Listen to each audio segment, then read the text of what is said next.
खुलुमबाय लोगोफोर आङो नै दिनै क'क्राझार थांगासिनो दङ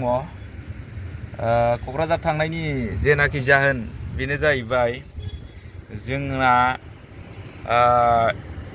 रिहेबिलिटेशननि जेनाखि चेक मोननाय बे चेकनि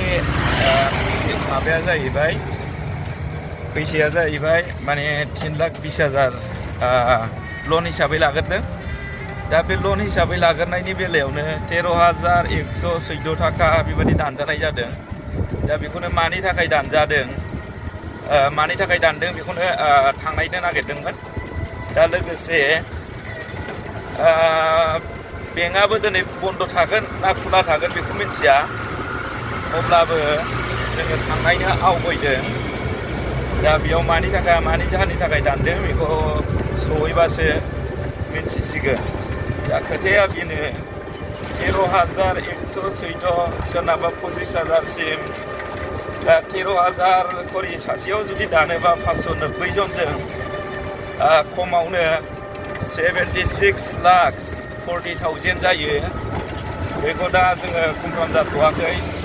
दाननाया हले अलरेडि दानखाबाय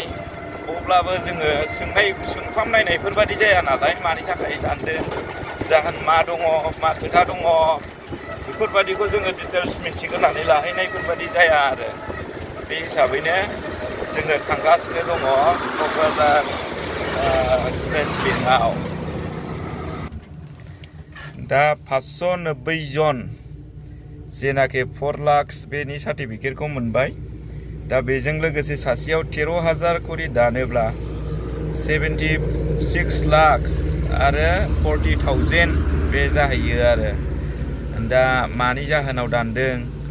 ना बेखौ उनावहाय मिसुइट जाबा सोना होफिनगोन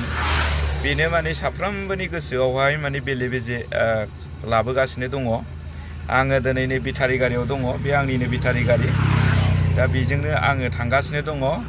बे खौरांखौ लाहैनो थाखाय मानि जाहोननि थाखाय दानदों जों बेखौ मिथियाखै